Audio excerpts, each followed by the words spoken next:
this exclusive television interview. Welcome. Have a seat. Maybe start off telling me your name and who you are.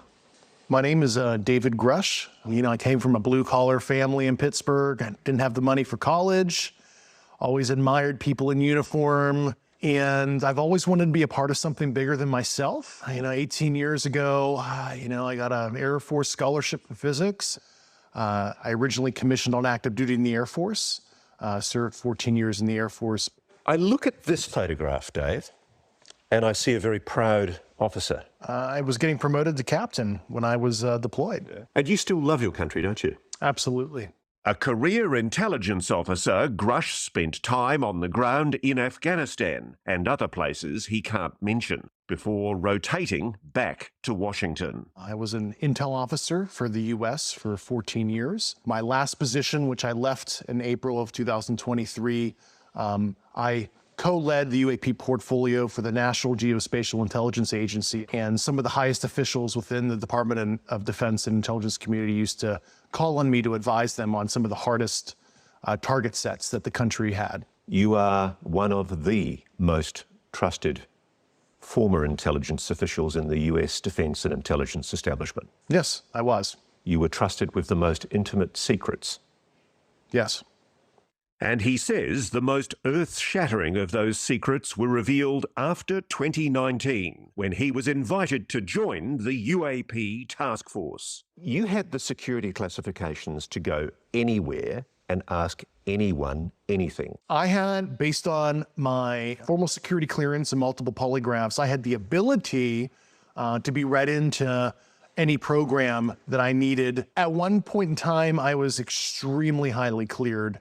What conclusion did you come to at the end of your time on the UAP task force? The UAP task force was refused access to a broad crash retrieval program. When you say crash retrieval, what do you mean? These are retrieving non-human origin technical vehicles, call it spacecraft if you will, non-human, exotic origin vehicles that have either landed or crashed. We have spacecraft from another species. We do, yeah. How many? Quite a number. You're kidding. No. I thought it was totally nuts, and I thought at first I was being deceived. It was a ruse. People started confiding in me. They approached me. I have plenty of current and former senior intelligence officers that came to me, many of which I knew almost my whole career, that confided in me. They were a part of a program. They named the program. I've never heard of it. And they told me, based on their oral testimony, and they provided me documents and other proof, that there was, in fact, a program that the UAP task force was not read into. You are alleging that the US government has been concealing the existence on this planet of alien life. I would couch it as non-human intelligence, NHI, like we would like to say in our language. Why do you say that? Why do you say NHI? I don't want to necessarily denote origin. I don't think we have all the data to say, oh, they're coming from a certain location. And I couch it as somebody who studied physics, where maybe they're coming from a different physical dimension as described in quantum mechanics. We know there's extra dimensions due to high energy particle collisions, et cetera. And there's a theoretical framework to explain that, yeah. Just let me cut to the quick, though. You're saying there is an intelligent species engaging with this planet? Yes, that's potentially extraterrestrial, yeah. I speak for everybody sitting at home. That is a shock.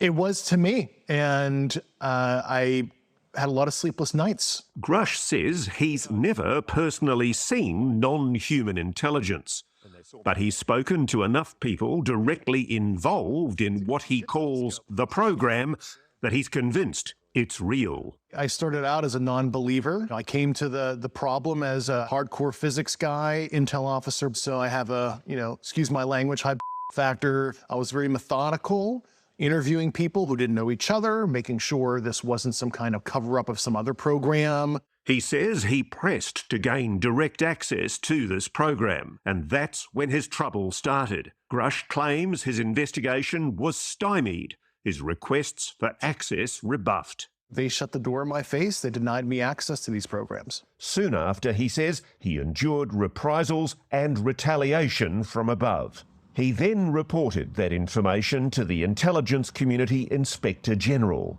That's why he's filed this whistleblower complaint. He says that experience is why he decided to go public here and in a recent article written by Leslie Kane in The Debrief. You're not being paid for this interview? No, I'm not. Why are you doing this? It's a sense of service, you know, call me a Boy Scout or whatever. It just, when I saw the kind of wrongdoing I did, I don't want to be 60, 70 years old in the future and have that, you know, coulda, shoulda, woulda kind of feeling where I could have made a difference. I did not want to live a life of regret. You are saying to the human race, for the first time, an official intelligence representative at a high level from the US government is saying publicly, we are not alone. We're definitely not alone. Absolutely, the data points empirically that we're not alone, yeah. You've said that the United States has spacecraft, intact craft. We do. Do we have bodies? Do we have species of Well, naturally, when you recover something that's either landed or crashed, sometimes you encounter dead pilots. And believe it or not, as fantastical as that sounds, it's true. Have you seen spacecraft? I've seen some interesting photos and I've read some very interesting reports. But, he says, the specific documents and photos that would prove his claims are still classified, and he cannot disclose them here. Let's deal with the issue of your credibility. Mm-hmm. Why should we believe you? You're just somebody coming out of nowhere, making claims that we really ultimately can't prove. Yeah. Well, we provided the proof internally to the Inspector General and the Hill staff. We went into all the details. I mean, I have the credentials. I was an intelligence officer on the UAP task force. But let's face it, allegations of aliens and their spacecraft are hard to accept, even coming from a respected insider. Even if you call them NHI and UAP, how could such NHI travel to Earth in the first place and go undetected by the general public? Grusch says the craft may not be travelling through space as we understand it. It is a well-established fact, at least mathematically and based on empirical observation and analysis, that there most likely are physical additional spatial dimensions. You could imagine in 4 and 5D space where what we experience as linear time ends up being a physical dimension in higher dimensional space, where if you were living there, you could translate across what we perceive as a linear flow. So there is a possibility that, and this is a theory here, I'm not saying this is 100% the case, but it could be that this is not necessarily extraterrestrial and it's actually coming from a higher dimensional physical space that might be co-located, you know, right here. What can you tell me about these craft, these technologies? Why do you know it's exotic? Based on the very specific properties that I was briefed on, you know, isotopic ratios that would have to be engineered for it to be at those levels, but also just extremely strange, heavy atomic metal, you know, high up in the periodic table arrangements that we don't understand, you know, what the emergent properties are, but there's just a very strange mix of elements. So you're absolutely sure that the materials that these craft are made of are clearly not of this Earth? Yeah, they're sophisticatedly engineered, certainly not by humans.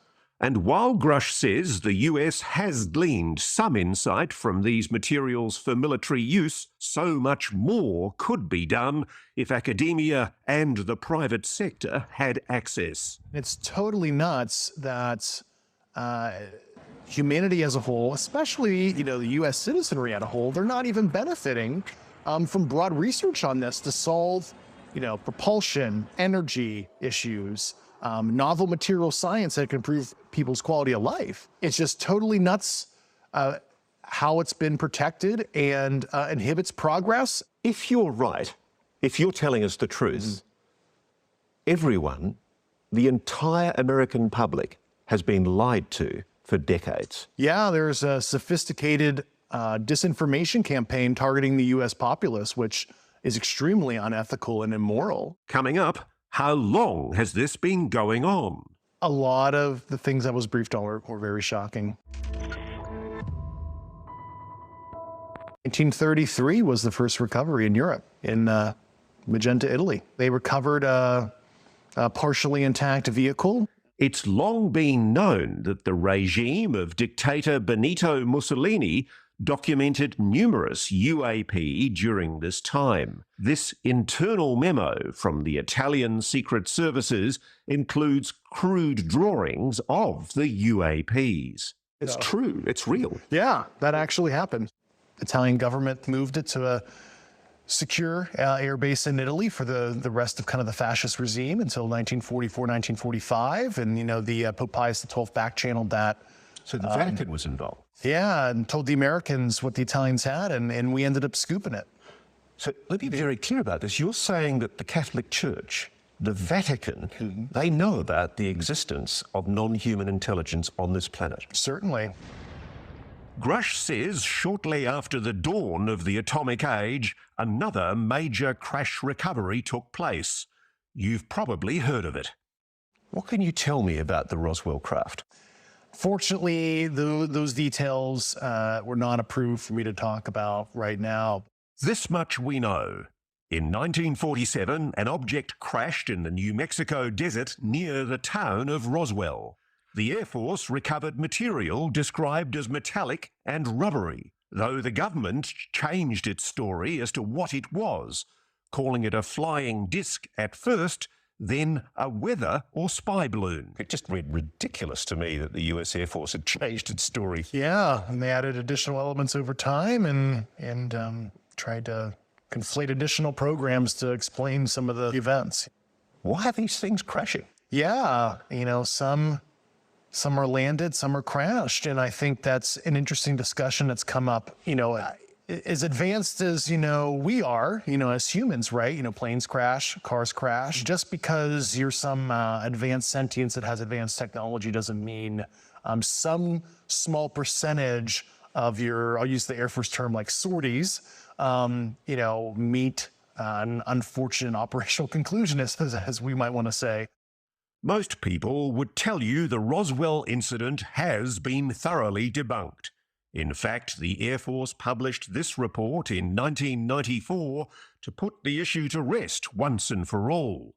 Grusch has read it. That analysis I did was a total hack job, and even anybody with analytical skills, if you read it, you can deduce that they're conflating multiple situations with crash test dummies and mogul balloons, and they're just saying that the townsfolk who personally witnessed it were totally imagining things. They concocted that whole report just to disinform. So the reason for the secrecy exactly is what? Feudalistic dominance, who can have both asymmetric technology for, it seems like, just fueling the war machine. Grusch says that through the 50s and 60s, encounters with the NHI continued, as did the cover-up. One incident in 1967, about which multiple Air Force veterans have gone public, involved UAPs tampering with the nuclear missiles at Malmstrom Air Base in Montana. They saw a craft, appearing to be intelligently controlled, hovered over a nuclear weapons silo and shut down 10 nuclear ICBM missiles. It certainly looks like they want to understand how far we've advanced in our nuclear fizzle kind of technologies at the very least. I mean, it looks like preparatory probing activity. It might be innocent kind of scientific gathering, could be ISR probing. Meanwhile, Grusch says the crash retrieval program continued. And while he won't reveal where the downed craft are stored, he does say that the people working with the technology have been putting themselves at risk. You know, a lot of them, you know, were injured looking at some of this stuff. You can imagine the nuclear, radiological, and biological risk to looking at an unknown. And a lot of them have literally suffered physically because of their service. But as we know, anyone who's come forward claiming non-human intelligence is behind these incidents has been dismissed as delusional or deliberately deceitful. If you're right, if you're telling us the truth, everyone, the entire American public, has been lied to for decades. Yeah, there's a sophisticated disinformation campaign targeting the U.S. populace, which is extremely unethical and immoral. Coming up, the 120 miles to the west. new evidence and perhaps new attitudes in a new age of UAPs. The American people need and deserve to know more. Has the US government changed its tune? Footage captured by naval aviators on military-grade cameras that defied all prosaic explanation. Dave Grusch has investigated this one, shot in 2015 off the East Coast by fighter pilots from the USS Theodore Roosevelt. There's an industry of debunkers out there on the web who say, oh, they've got this all wrong. It's a jet exhaust at a distance and the aircraft's turning. Give me an answer on that. Well, I had some optical engineering experts look at that and the Raytheon AT FLIR system based on the pixel saturation and apparent size. It's certainly something that's not a jet. It might be some kind of natural phenomenon that's quite strange, but it's not as simple as a jet. He has even stronger opinions about this UAP, now known to history as the Tic Tac, shot in 2004 in the Pacific by aviators off the USS Nimitz. And the Tic Tac? Truly anomalous, absolutely technical vehicle, physical, and that's absolutely something that we did make. Not of this world. Most likely, yeah. The videos were leaked in 2017, then officially released by the Pentagon in 2020. At the time, it seemed the Pentagon may have finally abandoned its obsession with secrecy and decided to do what other countries have been doing for decades: establish a properly funded, publicly accountable team to investigate reports of UAP. Dave Grusch was part of that team. This is a hunt mission for what might somebody be doing in our backyard that we don't know about. The task force set about investigating these incidents, including more recent events like the odd encounters that took place during naval exercises in 2019 off the coast of San Diego. This video, shot on the USS Omaha and later leaked to documentarian Jeremy Corbell, has received particular attention. It either zooms off so fast you can't see it or it sinks into the ocean, but it seems to drop. What do you know about it? It was truly anomalous. But Grusch says the promised new age of government transparency is a fallacy. For starters, he says the videos that have been released are just the tip of the iceberg. There are many videos that are totally fair to release through a declassification process, and I find it very concerning from a transparency perspective that all that the department has declassified, or those 3 famous videos, there are more concerning videos that left me with a lot of questions, yeah. He says there are credible witnesses who could testify to Congress about spacecraft, big spacecraft. A lot of them were very large, yeah. Like a football field kind of size. And I remember interviewing these personnel. I'm like, either these people are lying to me, they're having a psychotic break, or this is some crazy but true stuff that's happening, and I have no good explanation that's prosaic at all for this, because this is not explainable by, swamp gas, St. Elmo's fire, ball lightning, et cetera, et cetera. I mean, this is like tangible technical craft they're seeing up close and personal in some cases when I interviewed people. And at the centre of it all, the crash retrieval program the government has never publicly acknowledged. A program, Grusch says, that's included at least one private aerospace company that is storing alien craft. Is that true? That is how a lot of these relationships are. While I don't want to name the specific companies and government elements, but overall, the government has been the custodian of a lot of this, right? And they'll hand receipt it out to a cleared defense contractor to do some analysis, which I find highly unethical. You have basically a sole source arrangement, and you allow certain private corporate elements to look at this, develop a potential insight, and then sell it back to the government for profit. And I think that's totally unethical. The problem you've got is there have been categorical denials from high-level officials in the US government, even presidents, that what you're saying is true. Unfortunately, some elected officials were not brought in. Only a few weeks ago, 19th of April, the head of the Pentagon's UAP investigations program, Dr. Sean Kirkpatrick, told Congress AARO, that's the Pentagon's UFO investigation body, has found no credible evidence thus far of extraterrestrial activity, off-world technology, or objects that defy the known laws of physics. While a large number of cases in our holdings remain technically unresolved, this is primarily due to a lack of data associated with those cases. Was that a lie? Well, I know Dr. Sean Kirkpatrick. I've known him for about 8 years. And, I expressed some concerns to Dr. Kirkpatrick about a year ago and told him what I was starting to uncover.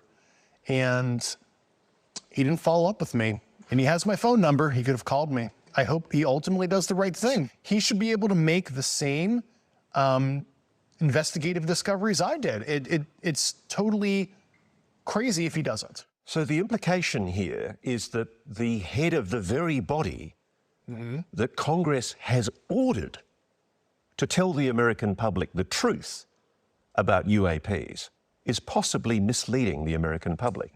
Do you think the American public is being lied to? Well, they've been lied to over the years, and I'm hoping that the lies stop.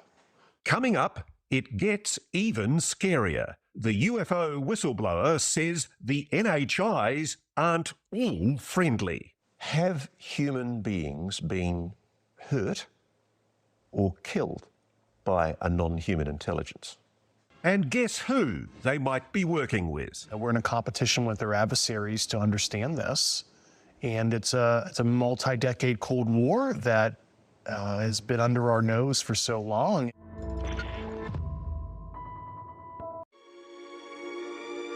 In the movies, the aliens are often portrayed as peaceful, even cuddly. I'll be right here. It would be nice if that were true, but Mr. Grusch says it's not. The common interpretation from some commentators is that there is a non-human species and it's incredibly benevolently well disposed to the human race. Yeah, and I think that is the logical fallacy there is because they're advanced, they're kind. We'll never really understand full intent in that because we're not them, whatever them is or are. But I think what appears to be malevolent activity has happened based on not only nuclear site probing activities, witness testimony. I think at least if we look at it through a humanistic lens, it does appear negative, at least to us. I've been told that there have been attempts to bring down craft, that we've acted offensively against non-human craft. There have been instances, and there are certain techniques. Have human beings been hurt or killed by a non-human intelligence? While I can't get into the specifics because that would reveal certain U.S. classified operations, I was briefed by a few individuals on the program that there were malevolent events like that. No, I'm scared. People have just heard you say non-humans may well have murdered human beings. That seems to be the case at one point, yeah. And there's more. Grusch says the United States is not the only country that's encountered NHI and their technology. He says our geopolitical rivals have their own crash retrieval programs, which they are also secretly exploiting for military purposes. We're in a competition with their adversaries to understand this. And it's a multi-decade Cold War that has been under our nose for so long. And, you know, there is no good way to level the playing field and hold other nation states accountable if they're doing unethical or illicit activity as it relates to this subject. And I think the obtuse secrecy is actually putting us in a very dangerous position where a country might make a breakthrough that say that's an adversary of ours. And it is so destabilizing. You say there's been a Cold War behind the scenes with Russia and China. There has been a Cold War with our peer adversaries, yeah. Why hasn't Russia or China come out and spoken publicly about this? I think they're in a similar, pickle as us, where it's they understand maybe some of the socioeconomic destabilization factors in their own society. But if this non-human intelligence is so advanced, and at least some of them are malevolent, why haven't they destroyed us already? Perhaps some fragile yet combustible détente has been reached. Grusch has written an internal document about his discoveries that refers to agreements that risk putting our future in jeopardy. And it's quite clear that you're talking about agreements between America and non-human intelligences. Have we made agreements with non-human intelligences? That's the kind of information I really hope national leadership is able to get to the bottom of. I need to pin you down on this. Are there agreements between non-human intelligences and the American government? I think that's a question that I would like to know all the details of as well. We do know of at least one agreement among humans that's worth noting. This 1971 agreement between the US and the USSR on measures to reduce the risk of nuclear war. Whether or not you believe Dave Grusch, this document proves the two superpowers were aware that UAP existed, whatever they were. If you look at Article 3 of that treaty, it talks about unidentified objects near nuclear facilities or interfering with communications. And that is a treaty that has been used, from what I understand, to notify each other if there's a concerning event. And that's a way of saying to the Russians, hey, don't shoot at us. It's not us. Yeah, I mean, that's certainly a concern because of the secrecy. There is an environment where you could have almost like a false flag, where true non-prosaic UAP situation could be contrived as, a provocation of something from a nation state, and we want to de-escalate that. If this is true, if the stakes are so high, if the fate of the human race is at stake, perhaps it's no surprise to hear Grusch say the US government will do anything to keep these secrets safe. Can I put it to you that crimes must have been committed?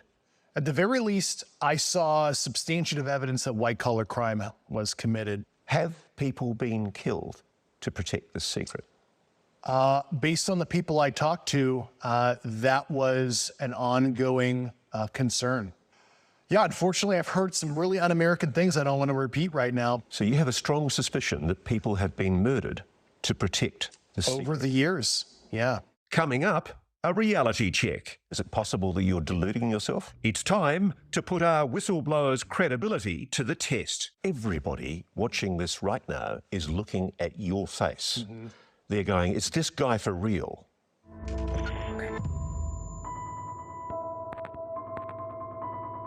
Doesn't have smoking gun documents or photos. He doesn't have official confirmation of his claims.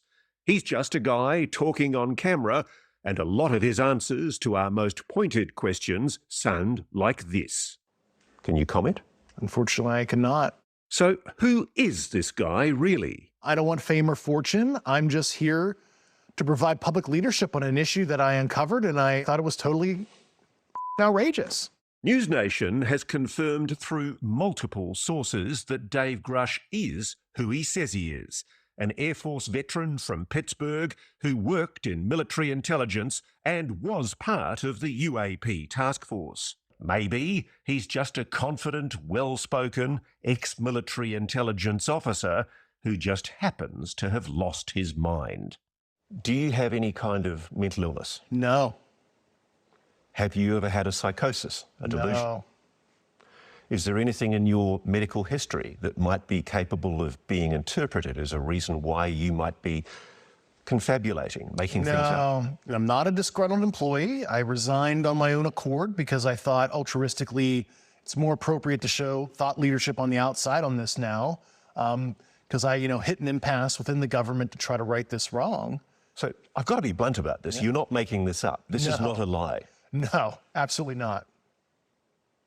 Because everybody watching this right now is looking at your face. They're going, is this guy for real? I am for real. And I'm sitting here at great personal risk and obvious professional risk by talking to you today. You've told us that we really are not alone. Even though you believe what you say is true, you haven't been fed disinformation. It's a common thing in intelligence for governments to mislead. Yeah, I was very sensitive to that fact.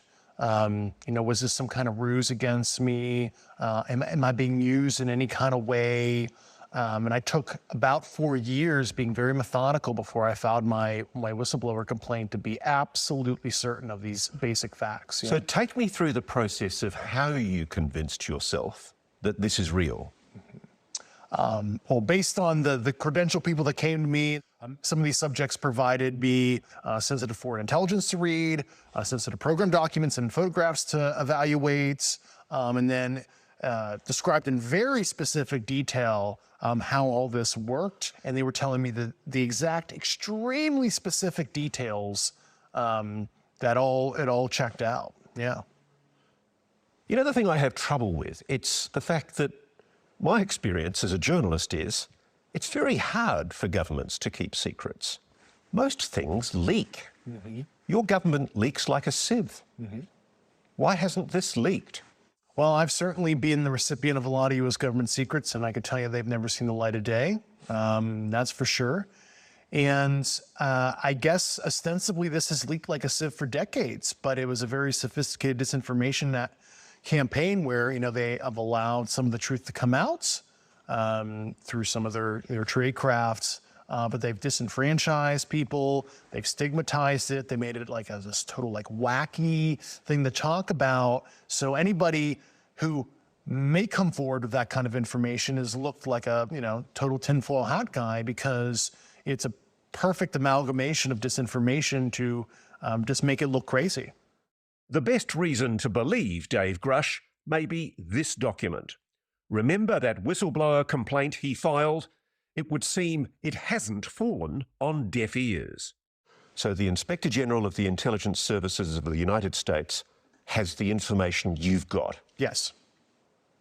And more importantly, the Inspector General made a determination about the credibility of your complaint. They found, after interviewing myself and the subjects and other subjects that I'm not even cognizant on who they were, they found my complaint urgent and credible for the intelligence committees. The word credible is important. Yes. You appreciate. So an official investigatory body of the United States government has determined that your allegations are credible. Correct. Coming up, if it is true, then what? What are we going to do if the biggest secret on the planet is now out in the open? And what are they going to do? How will the non-human intelligence react?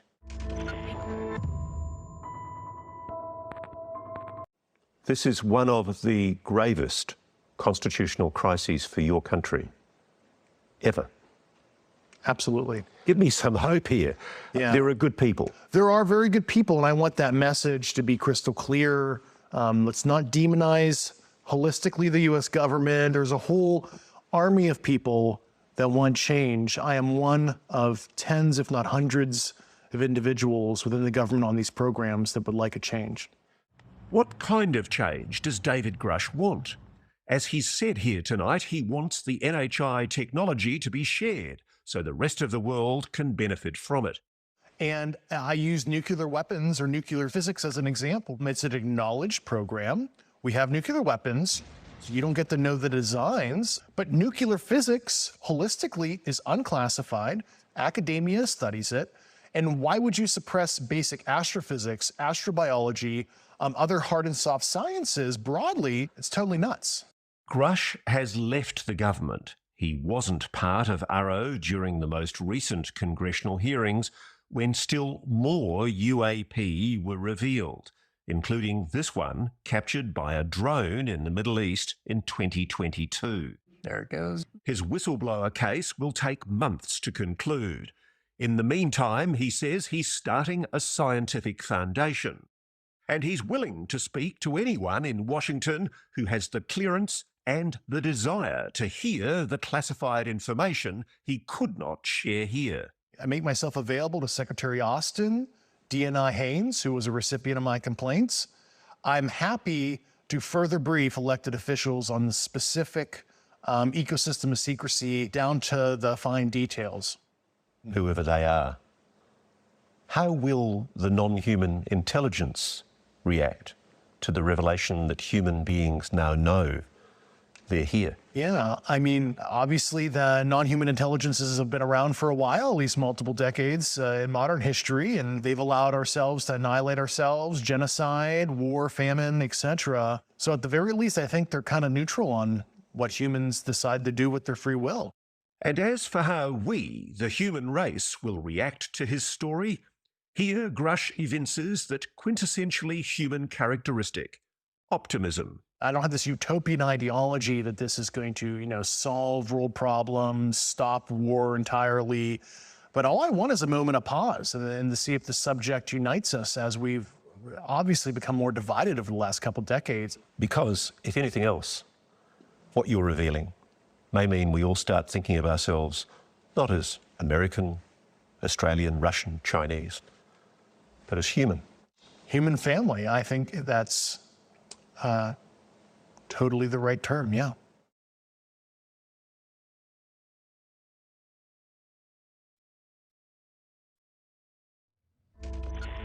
Are you essentially calling David Grusch a liar? No, I think he seems to actually believe what he's saying. But the clip you just played there, the complaint and the IG adding credibility to his story, isn't actually true. His lawyer, who just basically parted ways with him a couple of days ago, issued a statement, which is quite unusual, saying that they had been misrepresented and that the whistleblower complaint was actually very narrowly scoped and did not speak to the specifics of the alleged classified information that Mr. Grusch is now publicly characterizing. So the idea that it adds credibility to the actual claims he is making isn't true. It's simply credible that he's making some allegation that there was something that was covered up, not what that thing actually was. Let me bring Ross in because there is some, there's an interesting development. I read the statement too, Ross. I didn't quite read it like that. I took the statement from his lawyer and the former inspector general to be, look, we did what we were out to do here to get him this far, and we've finished. I mean, what's going on with the lawyer? Okay, let me just make it very clear here. Mick's unfortunately misconceived what the lawyers were actually talking about. Great respect. The simple fact is the representations that were made by the Inspector General, not by the lawyers, are the ones that are relevant. And the Inspector General of Intelligence Security, and I've confirmed this with Mr. Grusch, the Inspector General of Intelligence and Security took evidence under oath not only from Mr. Grusch, but also from people inside the legacy UAP program. Witnesses have given evidence in support of David Grusch's allegations to the Inspector General, and it wasn't just about the reprisal allegations. Unfortunately, you're going to hear in coming days, I can't talk about it at this stage, but you're going to hear in coming days that Chuck McCullough is still acting for David Grusch. He hasn't dissociated himself from his client at all.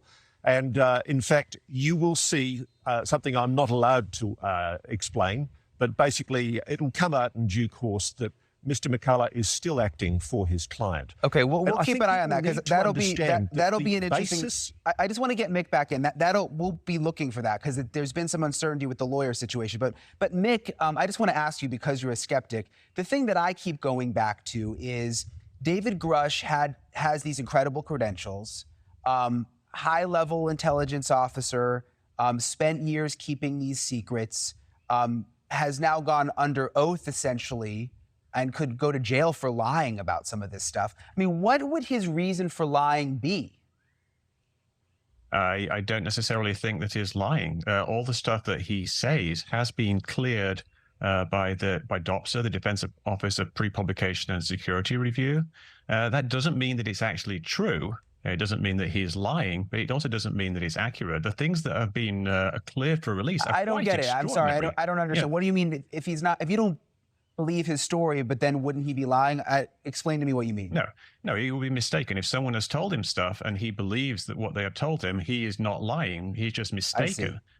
And the claims that he's made are quite extraordinary, and they're things that would be secret. The idea that we have aliens are killing Americans, the thing that we've discovered these craft, and the actual details of the analysis that we've performed on this isotopic analysis and things like that. If that was actually an adversary craft, we wouldn't want them to know what type of analysis we performed on them. So he's revealing things that would be secret. They've been cleared by the Department of Defense, which means they're not actually secret, which probably means that they're not actually true. Interesting. Okay, I follow what you're saying now. Michael, I want to bring you in. You've said publicly just this week that you have heard from sources who also back up what Grusch has said. Can you elaborate on that? Yeah, that's right. And I just want to clarify that I have not said that I believe David Grusch. What I've said is that I've spoken to multiple other people with high levels of security clearance who confirm the basic claim that Grusch is making, which is that the U.S. government is in possession of over 12 non-human craft.